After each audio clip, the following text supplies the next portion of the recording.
My name is Maddie, that's me right there, and I am not very good at pickleball. As of today, I have the data to prove it.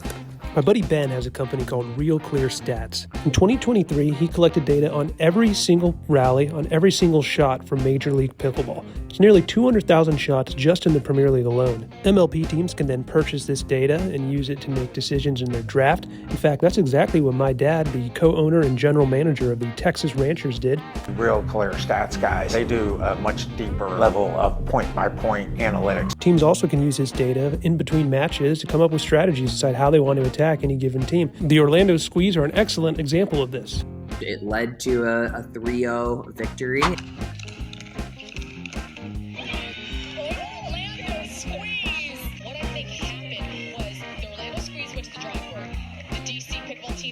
Score one for the nerds because teams that use Real Clear Stats data had a 70% win percentage in Season 2 of MLP compared to just 44% for all other teams. Clearly there is some value to having this data at the professional level, but how does it look when a bunch of losers like me and my buddies chart out our games? Well, buckle up and get ready for some seriously underwhelming backyard rec play pickleball footage, because I convinced Ben from Real Clear Stats to come to my dad's backyard, play in a 2 of 3 against me and my buddy Andy, and, well, let's just see what happened. Click on the link in the description of this video if you want to check out the complete stat package provided by Real Clear Stats. While you're down there, go ahead and like, subscribe, drop a comment, let me know what you think of this video. I've never done anything like this before. I think I'm supposed to tell people to like and subscribe, so yeah, do that. The first thing that immediately jumped out to me was that we had significantly shorter rallies than what the pros are able to put together. They average 11 hits per rally to our 6.5. And when you consider that only 80% of our thirds survive to see a fourth, it kind of makes sense. The next groundbreaking observation is that 3.0s commit significantly more unforced errors than the pros. Even at the highest level, pickleball is a game ultimately about limiting your mistakes and forcing your opponent to make mistakes. Now we're going to dive into some game footage. Here we are early in our game 1 of our 2 of 3 showdown. We've got Tim and Ben on the near side and myself and Andy on the far side. And as always, we've got Basil on the sideline. My speed up is not particularly good there, but we're able to keep it alive, and Andy finishes it off with a nice winner. Let's run this point back. When we zoom in, we will see a dog.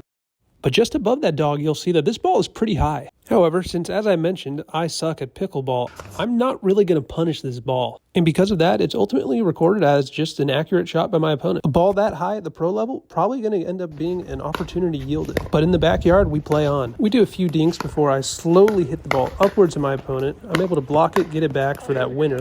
Back it up 2 shots. My initial block was an opportunity created. Tim's attempt at a recovery was an opportunity yielded, and then again, Andy got the winner. Another rally here for illustrative purposes. Here we've got a serve, a return. The third shot isn't great, but it goes unpunished. And then here's where things get interesting. Tim hits a pretty good drop, and it's going to force a little bit of a pop-up here from Andy.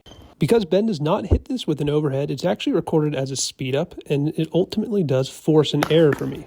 So running it all back, we get an opportunity created for Tim, opportunity yielded for Andy, a speed up and an error forced for Ben, and a forced error for me. And when you track this data over the course of a game, the stats start to paint a real clear picture of what went on.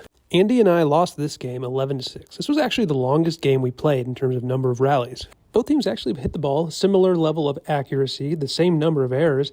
The one thing that does jump out here is they were hitting every single return to Andy. He hit 17 out of our team's 20 thirds, and he got 82% of those in play. The difference in this game can be found in the opportunity analysis, as Ben and Tim created more opportunities and we yielded more opportunities. This one's my absolute favorite out of all the stats that were collected. Here we see Player Impact Plus being charted over the course of the game. Player Impact Plus is just a stat that at a glance will tell you who impacted the game positively or negatively. Players will receive +1 for a winner, plus 0.75 for forcing an error, negative 0.25 for committing a forced error, and -1 for committing an unforced error.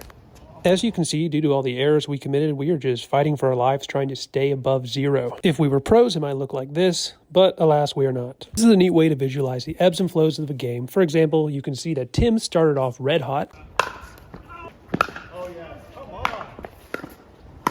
Yes! But eventually errors caught up to him. Still, he was the only player that finished positive in this stat for this game, and he got his team out to a big lead early, which they converted for a win. As we strategized before heading into Game 2, Andy and I felt like we didn't really get to the kitchen that well. It turns out that this was supported by the data. We knew that they were hitting all the returns to Andy, and to be honest, we were fine with that. I mean, just look at this third. But we really wanted to focus on hitting quality thirds, getting to the kitchen, and then just outlasting them once we got there. So here we are in Game 2, and sure enough, we have arrived at the kitchen.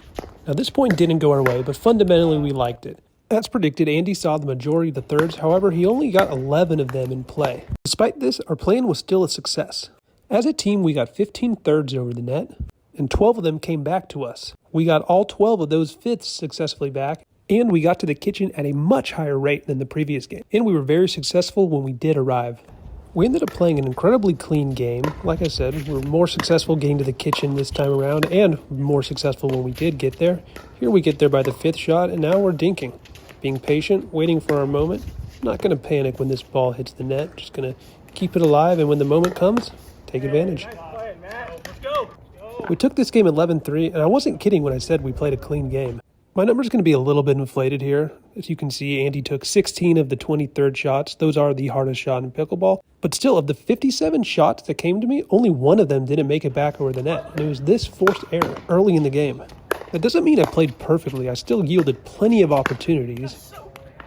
But at this level, just getting something back over the net could win you some points. When I first started playing pickleball, my dad told me the number one rule is get the ball over the net. And I think he'd be pretty proud of us for this game. Player Impact Plus really liked what I did that game. Is it possible that I could actually be good at pickleball?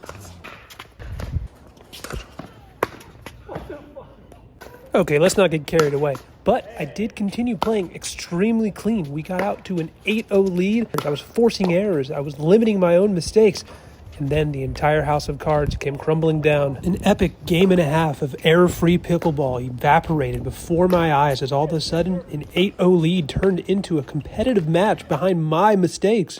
Fortunately for me, pickleball is a team game, and I decided to sit back and let my man Andy cook, and that is exactly what he did. Forcing the error, 1-2 punch for the winner.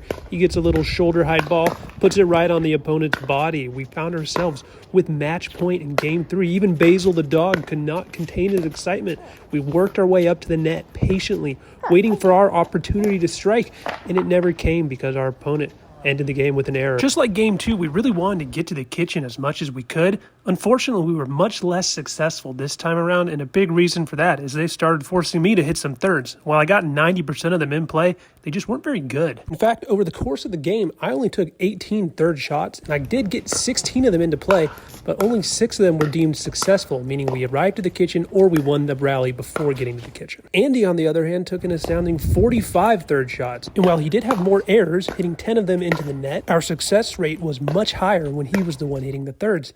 Andy also found a ton of success in speeding up the ball, winning firefights that he initiated. He also created more opportunities and yielded less opportunities than I did. Combine that with a few less unforced errors, and it was enough to get us the win in the crucial Game 3.